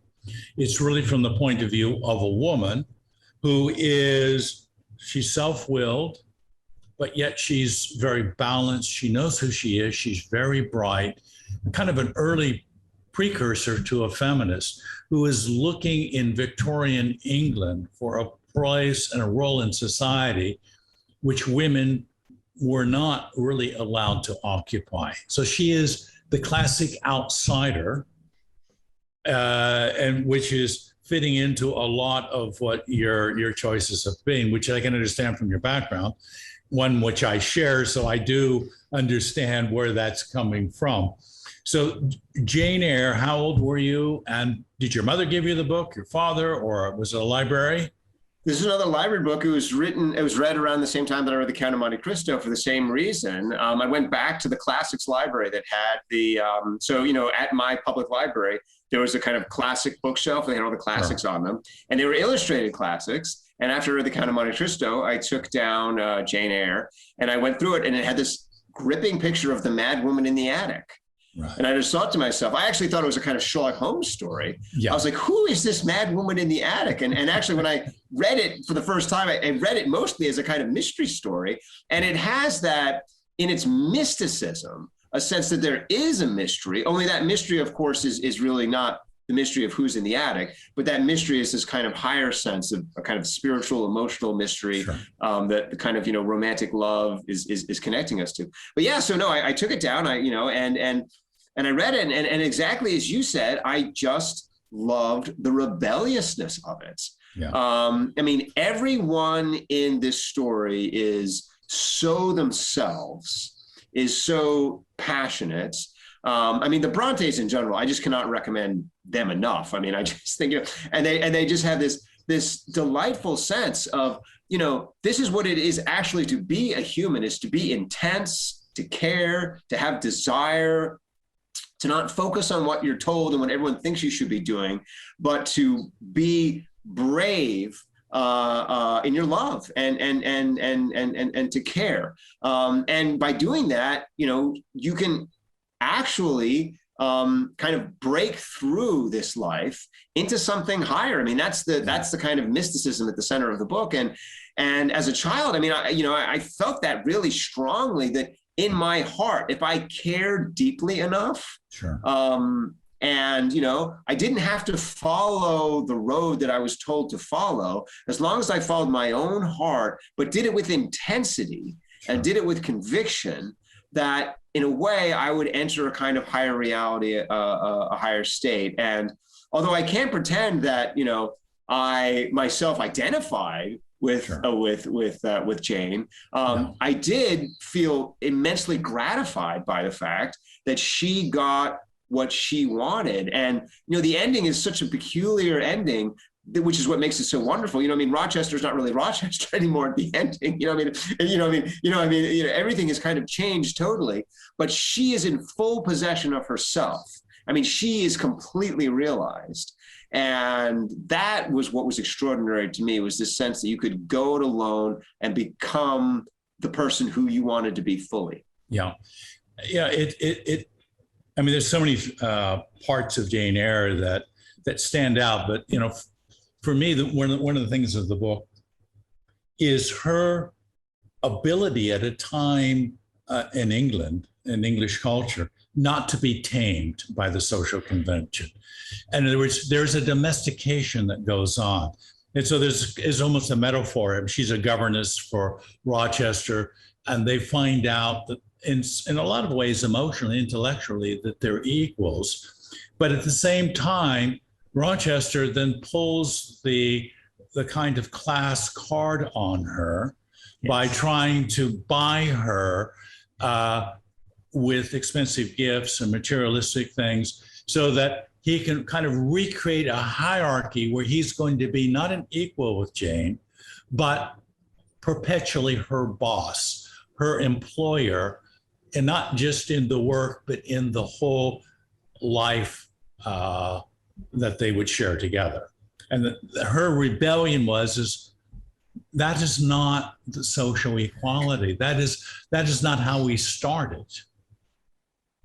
That's so absolutely right. And you feel that when you read the novel, that that's what she wants more than anything else, is to be treated as an equal. And, I learned later that the novel is basically a rewriting of Clarissa. I mean, the stories are, in terms of the deep story, it's almost identical. But of course, Clarissa is basically a story about stay in your lane, be the person you're supposed to be. Samuel Richardson, very concerned with imposing, his idea of good mores. Right. And, Brontë just reads Clarissa. It's like, this is a great story, except if I just completely exploded it. And you feel that with Jane. And just that, I think as you start to get older as a child, you just start to feel that everyone is acting as though you have a choice in life, but they're making the choices for you. And they're acting like you should thank them for the things that they're giving you. And at a certain point, you just want to be like Jane, and you just want to be equal. Yes. Very good. Because again, there's so much emotion in Jane Eyre. And going back to your research and your book, Wonderworks, it is this way of understanding how we are emotional creatures at a particular time and place. But there's something universal about Jane Eyre as well. This notion of conflict over reputation and status, even in a personal relationship, being such that it's going to evoke certain emotions. Like she feels anger, she feels rage that she cannot get through to Rochester. What he's doing is destructive of their relationship. Yeah. And, as a child, when I read it, I didn't read it as a romance particularly, but I did read it as her being infantilized. Right. I did read it as her being treated like a child. Right. And not being allowed to assume her full place. And I do think at the end of the day, it is our emotions that drive so much of our autonomy and our push for freedom, because it's not logical in those moments to rebel. The logical thing, would be to kind of go along with the system and kind of find your place in it and so on and so forth. But, your heart drives you to take the risk and potentially blow everything up. It's a dangerous move to say, I'm not, I say no to these things.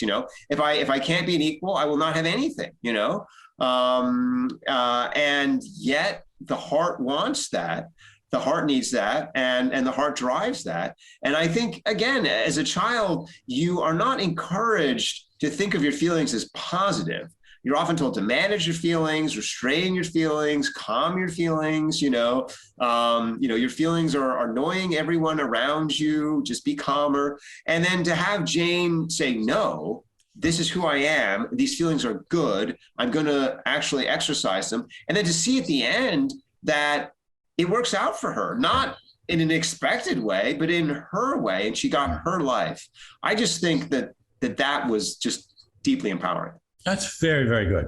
The whole notion of the book so far is really dealing with constraints.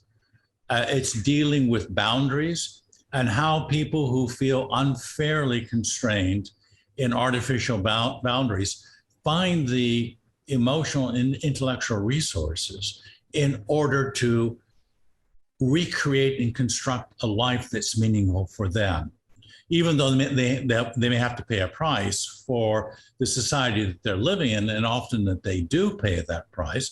Like you pay a bit of a price in terms of being a maverick out there, but you understand that by testing those constraints and boundaries, that you're causing people that most important of gifts is to rethink, is that constraint an artificial one? Do you consent to it, or are you just automatically signed on? I mean, that's exactly right. Yeah, that's exactly right. That is the gift that the rebel gives to everyone else, is, testing those restraints and seeing which ones are actually there because we choose them and they're enabling and empowering, and the restraints that actually are just there to hold us down. And, as a child, you can't tell the difference between the two. And sometimes as a rebel, you can't either. Exactly. But by testing them all, you can learn. Yeah. Next book, Down These Mean Streets by Piri Thomas, Identity, Racism, Rejection, Discrimination. Again, another outsider book. And I can understand why you would have chosen this, because in some ways, this is like an immigrant family, a young, dark-skinned Puerto Rican in the 1950s in New York, facing the kind of discrimination, and racial discrimination in particular, that he was unprepared for, because he did not identify himself as an African American. He identified himself as a Puerto Rican, but yet those around him didn't share his own identity, and how that caused all kinds of problems in his life with his family. He ends up with heroin addiction, robbery, goes to prison. So it really is the story of a young boy who falls into this kind of dysfunction because he just can't cope with the rejection that he's receiving in society.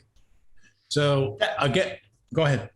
No, that's beautiful. And that's exactly right. I mean, I read this book. I discovered this book randomly in my school library. It was just laying somewhere, and I just started reading it. And again, I was just hooked from the opening pages, and it became just a book that I loved and adored, and just experienced the most profound, deep emotions reading for the reasons that you're talking about. I mean, I was an English kid in an American school. I was actually a scholarship kid to a private American school. Yeah. So, basically, I would go every day, and I was always the kid who had like the kind of cheap clothes. And I remember, when I was, 7, 8, and 9, that didn't bother me at all, because it just didn't bother me. Sure. And then you start to realize this matters. Sure. You start to hit that point. You start to realize, you start to feel like I'm poorer than the people around me. I'm ethnically different in a way that I don't totally understand, but the things that they find funny, I don't really find that funny. And, and it's odd because, people look at me from one way and they think that I'm white or whatever, but then, I'm not white in the way that they're white. And so you start to become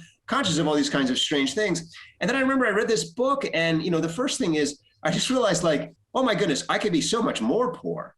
I mean, it had never even entered my consciousness, and just the brutal poverty, the total deprivation, the kind of just humiliating lack of basic goods, the hunger, all these kinds of things, and I just remember reading this book and, again, feeling a kind of shock and horror at kind of humans, but then also just a kind of admiration at the determination, the fight, the courage. And, probably of all the scenes that stuck with me in the entire book, there's this, it's not a major scene in the book, but you'll understand because of my relationship with my dad. But there's a scene where the main character gets into a fight at school, and another kid throws a handful of gravel in his eyes. And he's blinded, and he's taken to the hospital, has his eyes bandaged up, and the doctors are like, we don't know if you're ever going to see again. He's in this totally derelict hospital, who's getting, not particularly effective medical care. And his father comes and sees him. And his father is just this incredibly poor man, very dispirited, kind of exhausted by life. There's never any money in the house. His son, who now is sightless, has been asking him for months and months and months to get a pair of roller skates. And his dad just does not have anywhere near the money to pay for roller skates, and is basically just constantly saying to his son, there will be no roller skates ever. You do not need roller skates. We need food and this, I think. And his dad comes to the hospital bed and brings him the roller skates. His dad basically, takes the money that he was going to use to, buy food for the family, and buys his roller skates and gives it to his son. And I just remember basically crying as a child reading this for so many reasons. I mean, first of all, what good are the roller skates now? Sure. I mean, the kid can't see and he's not going roller skating, you know? And just the enormous futility of the father to get there too late to give his son the thing that his son wanted, but it's now doesn't matter, but still the father was trying, he wanted to say to his son, I love you. And I realize now that I did not treat you the way that I should have treated you. Sure. I can't make up for that, but I want to acknowledge, sure. And just the inability, even in that moment, of the parent to make it right, but wanting to make it right. That was the kind of final thing I think that kind of clicked into my head in terms of my own dad. As I realized, like, he was just overmatched by life. Sure. He was just overmatched. And he wanted to be a good father, and he wanted to do all these things right, and he just couldn't do it. And at the end, he just wanted to come and almost be forgiven. Like, he wanted to be forgiven by me. Just in the same way the dad in this story wanted to be forgiven by his son. Sure. And I just remember that, the son forgives his father. Of course, he forgives him, and I remember thinking to myself, that's the right thing to do. Sure. I mean, even though your dad was an idiot, is still an idiot, you forgive him because he is trying. And maybe when you get there, you will want to be forgiven too, because maybe you will also be overmatched. And so that was just this moment that kind of just stuck with me. And, the whole story is basically that sense of being overmatched by life, but not quitting. And I loved that book. I read it many times. It was profoundly shaping. Let's go to one which is in some ways related to this book, which is set in Spanish Harlem in New York City, but down these mean streets to the Autobiography of Malcolm X, which is a little bit of a contrast, because one of the things with the main character in Down These Mean Streets is the anger problem, which shows up in violence.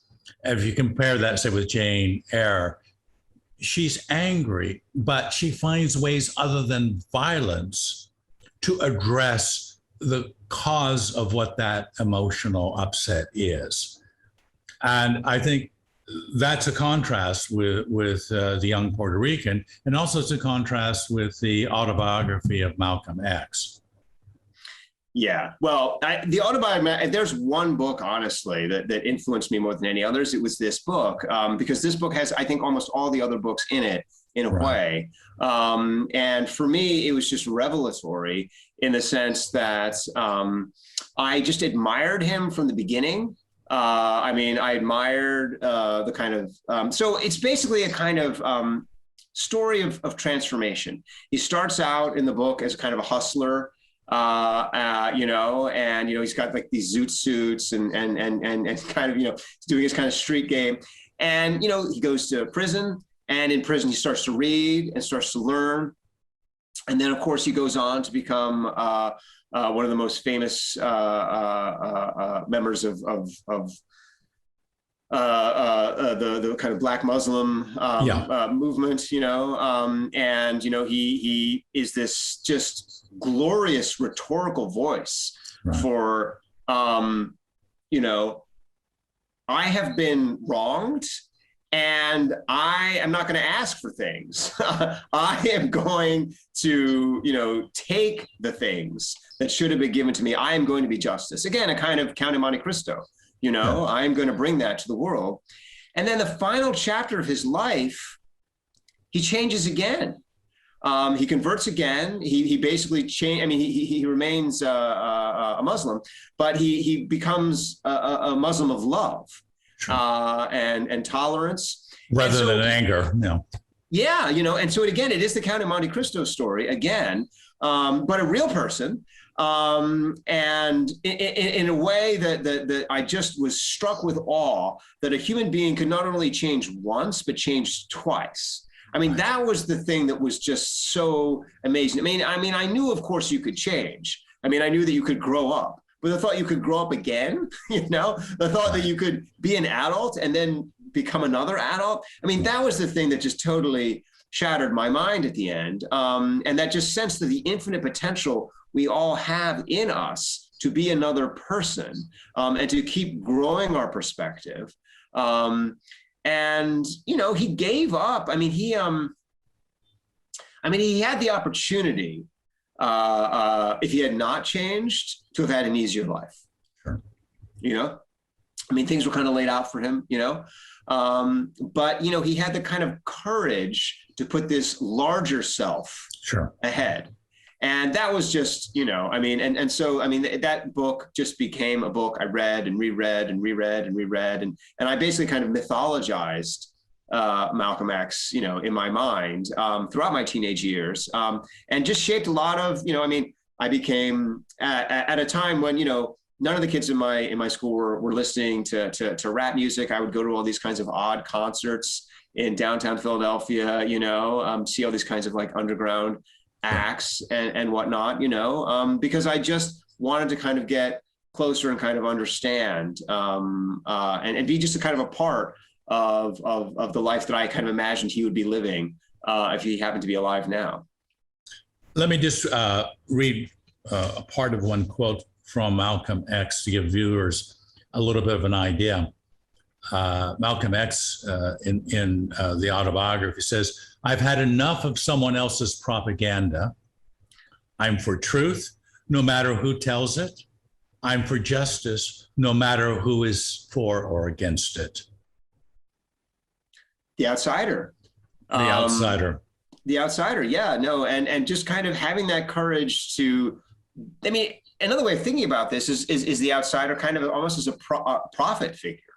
You know, I mean, the person who has the capacity to kind of say this thing, to kind of see the future. And, you know, what's funny is the people that we kind of take as the prophets now are not really the prophets. They're actually the people kind of speaking the status quo, you know? I mean, if you think anyone, you know, is kind of speaking for your generation, they're probably not the prophet, you know? The prophet is the person who is unpopular, who kind of goes against, you know, causes difficulties, and then later is resurrected. You know, later is resurrected. Absolutely. I mean, one of the things that's, I think, to the heart of our show and our discussion here today is this notion of reading. And again, this is a quote from the book. "I have often reflected upon the new vistas that reading opened to me. I knew right there in prison that reading had changed forever the course of my life. As I see it today, the ability to read awoke inside me some long dormant craving to be mentally alive." I mean, isn't that just the most beautiful thing? Isn't that, I mean, and it's so true. And of course, that's what we find in reading. We find that emancipation and that empowerment, even in prison. Right. You discover what you can be. So in some ways, it's a little bit, again, like the Count of Monte Cristo. Going to prison was a hugely chaotic and unfortunate thing to happen. But for Dante, he befriended someone and was able to get a great treasure. Same thing with Malcolm X. His treasure he found inside of books. Both of them were transformed by prison in ways that actually shaped them with techniques and tools, using your vocabulary, in order to chart a life that had meaning for them and for meaning for others as a role model. I think that's stunning. No, absolutely. And of course, the Count in prison also learns to read to a certain extent. I mean, he's taught by the priest. They have that library. I think that's brilliant. I mean, I never would have seen that connection, but I think that's absolutely correct. Right. You know, again, Malcolm X is interesting. His father was a Baptist preacher, and who had done work, but basically was chased out by conservatives, I believe, reactionary whites from Nebraska to Wisconsin to Michigan, and killed under really unfortunate circumstances. Then the family of 8 were put in social welfare, and all kinds of interfering officials coming in, splitting up the family, putting Malcolm in a foster home. So he had a childhood of dysfunction and trauma. So for him to be able to overcome that is a beacon of hope for a lot of people. Yeah, and I think that's the thing that, I mean, I do some work in veterans communities and I do some work with survivors of all kinds, and I think that's the thing is there can be another chapter. Sure. You can turn the page, and you can find that way. There's always that opportunity. There's always that place to teach yourself, there's always that kind of library of possibility. And I think that is the thing, I mean, I felt the same way when I met Down These Mean Streets, is it puts you realize that there are people who are just more heroic than you. I mean, Malcolm X is just more heroic than me. And I realized that if he could be that heroic, I could walk in the shadow. And suddenly things just seem kind of more possible and more manageable when you realize that, there are ordinary giants among us. And they have kind of walked through these wars, sure. And, they have found that within them. And then you say to yourself, I'm not quite that, but I think I can find it in me too. Beautiful. The Good Old Days, They Were Terrible by Otto Bettmann. Poverty, inequality, greed, oligarchy, the underclass. Again, kind of following on from the previous books, Down These Mean Streets and the Malcolm X autobiography, is that for me, the lesson out of this was the way that nostalgia whitewashes the past in a particular way, that the things that we remember are the high points of the drama. The other points of dysfunction and chaos and disorder and hurt and rejection tend to be erased out of what we remember.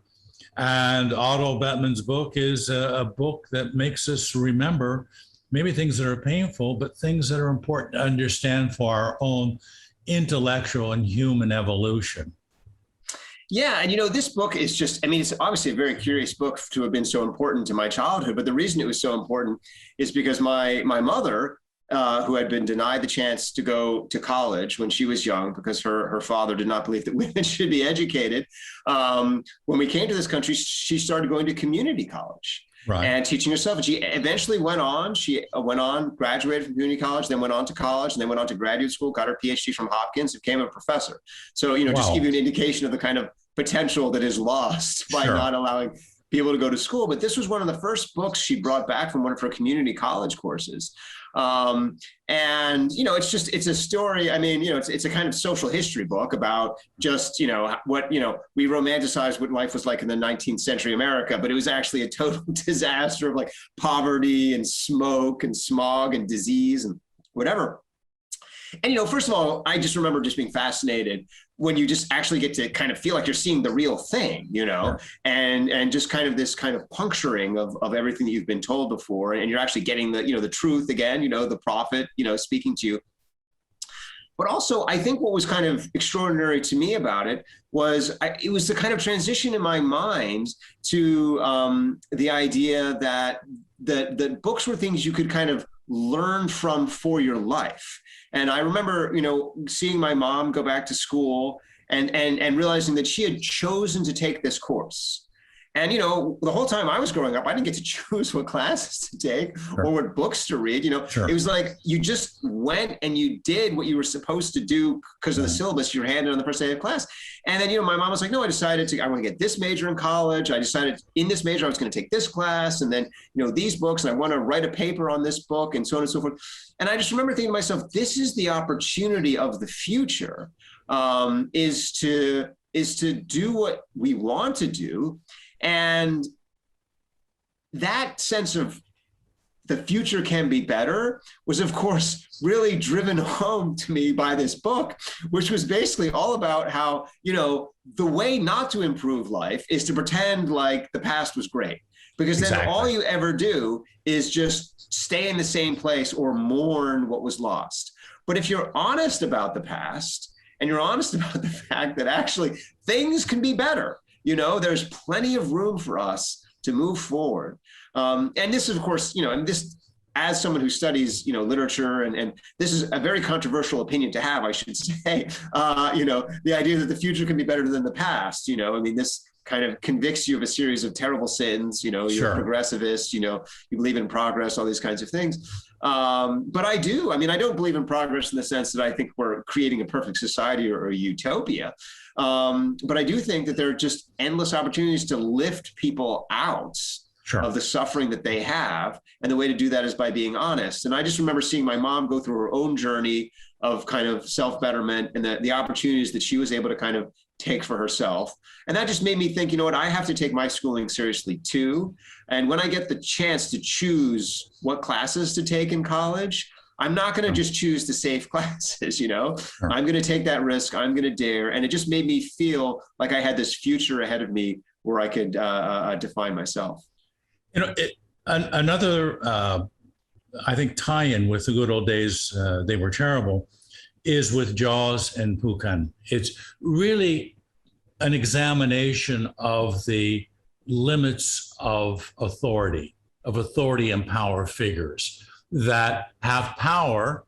And certainly at the time, the story would have been, we are in control of this. Yes, the horse are living all of this shit in the streets of New York, but every mayor race in those years was, I know how to deal with this. The streets will be clean if you elect me, kind of thing. And so we kind of see time and time again, you draw a boundary line, which is an artificial one, and you end up with this absurdity. You elect this person, there's even more horseshit the next year than there was the year before. So that and in Jaws, you want to believe in the mayor until you find out he's got a mafia connection. He's actually doing it for self-interest. And it becomes for children a way to be a little skeptical in terms of how, what Malcolm X was talking about, I'm outside the propaganda. And if you get outside the propaganda and you start to see things the way they are, as the way that they are projected that we want you to believe they are, you see the discrepancy. Yeah, it's the disenchantment of authority, you know, and realizing that we are actually, that our educational system, for the most part, is actually kind of there to brainwash us and tell us all these things. And, you know, on a certain level, growing up is actually saying, what do I want to teach myself? And how can I do that in a way that actually doesn't make mistakes of all the people who set up the system that I didn't like? I mean, it's very easy for the rebel to replicate the nightmare. I mean, how many revolutions have basically just kind of reinstantiated the old power structure with a new despot at the top of it? I mean, that's the kind of danger, you know? I mean, that's certainly what Satan does in Paradise Lost, you know? I mean, it's just, I'm going to create the same order, you know, only in a different sense. And I think that the real rebel says, no, how can I actually make change? And to some of your earlier points, I mean, the real way to make change is to say, I need to get rid of authority entirely. And how do I do that? It's about equality. Well, how does equality work? Well, if I cooperate, you know, if I can find these connections with others, together we can be brave in a way that I can't be alone. And together we can achieve things. That's the kind of radical opportunity. That's the kind of radical shift, if we have the courage to take it. Lovely. The last book is actually, it's a series of books, Asterix and Obelix in Britain. I love this. It's tribes, friendship, invaders, magic, belief, outsiders, and of course, outsiders being the recurring theme. And tell me a little bit about how you came to discover these books and what age. So I was very young again when I started reading these books, probably 5 or 6. We're going back again to the beginning. Right. And these were books that my cousins had, that sort of my English cousins had, that I was just completely fascinated by. I just thought they were completely marvelous for all the reasons you've outlined. It's the story of this kind of rebel band of Gauls, of kind of, you know, French, who were kind of resisting Julius Caesar, and the kind of order of the Roman Empire, you know, and the idea that, you know, everything must, you know, be, you know, in a kind of colonnade, and we must have everything kind of laid out in this kind of lovely architectural style. Instead, you have this completely chaotic village where all they do is fight. and just eat like enormous quantities of food and just exercise no self-restraint whatsoever, and just kind of vacillate between kind of laughing uproariously and then weeping. I mean, it's just very kind of like primal selves. And what kind of allows them to survive is this absurd magic potion that they have, which just makes them kind of arbitrarily invincible. And every once in a while, they just kind of venture out of their village and then beat everyone up. But of course, the wonderful thing about it is, if you gave that magic potion to the Romans, they would use it to conquer everybody. Exactly. But what the little village uses it to do is just to stay free. Like that's their highest ambition, is just to stay free.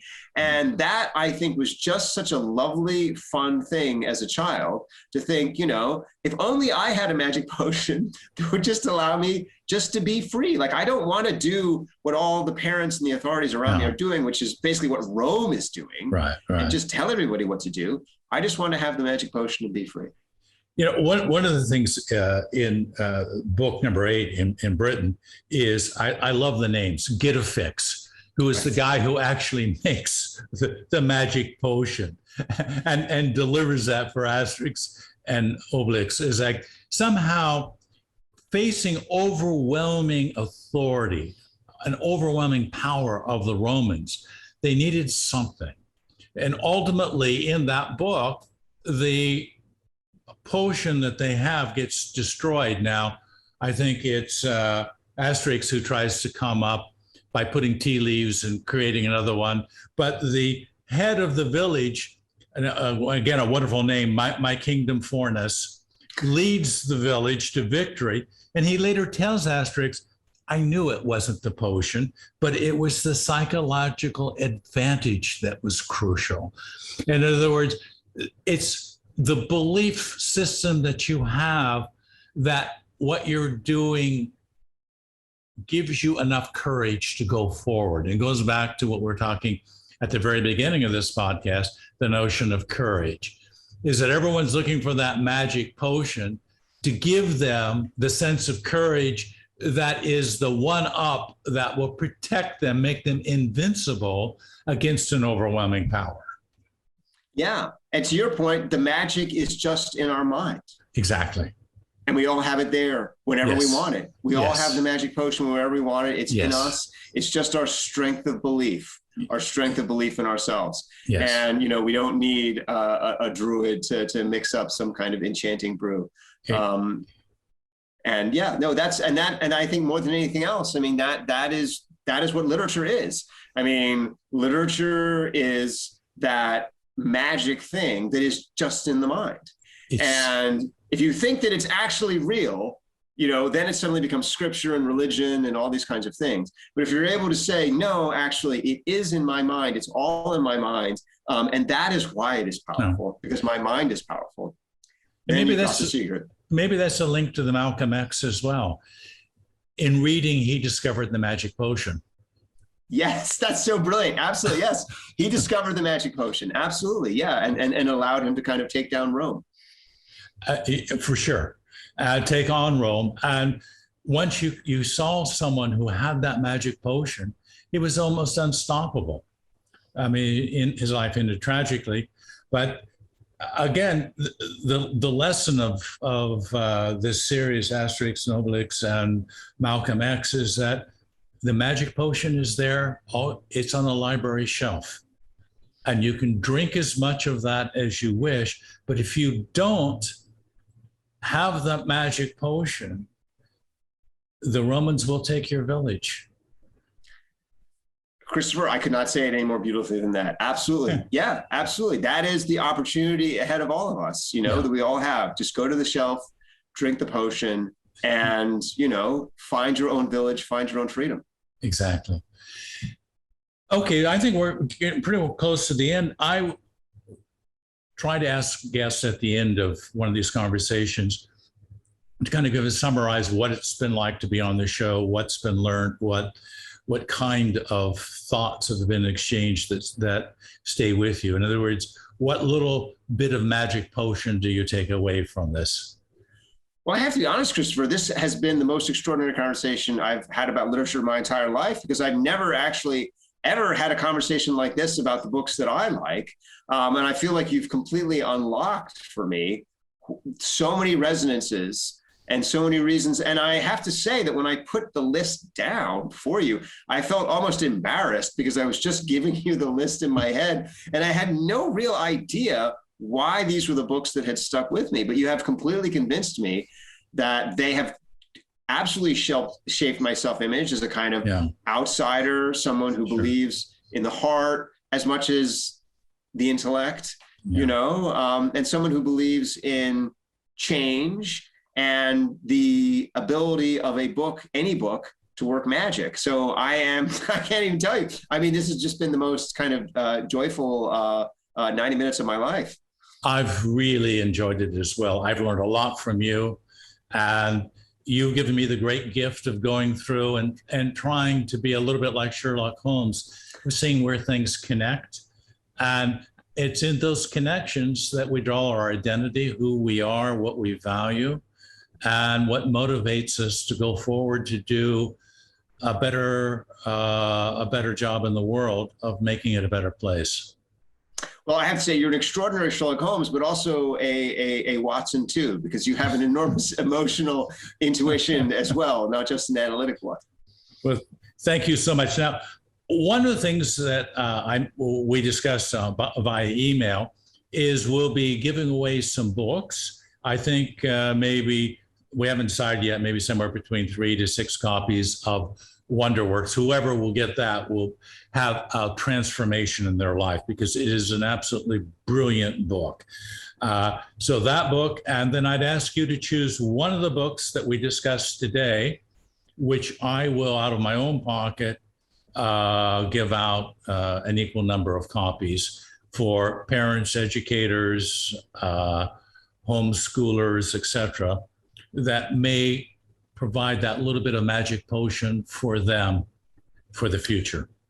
Well, you know, just based on our conversation, I feel like it's Malcolm X, because that seems to be the story that has synthesized everything. And I just think you've sort of elegantly captured why that was always my favorite story and how it really captures up all the other books into its own kind of special brew. So I will say the Autobiography of Malcolm X. Done. So we'll have 2 books out, your book and the Malcolm X book. And I think what a brilliant companion those 2 books would make in terms of insight for a young person. Yeah. Angus, go ahead. I was going to say, I hope they have at least half as much insight as I've had on this program. I want to thank you so much, Angus, for coming on the show. This has been a brilliant conversation. Thank you for your insights, for your humanity, and for bringing together that experience from neuroscience to literature and being one of those rare outsiders who has made a difference. Thank you. Thank you, Christopher. It's really been a discovery. You take care now. Take care. Enjoy it.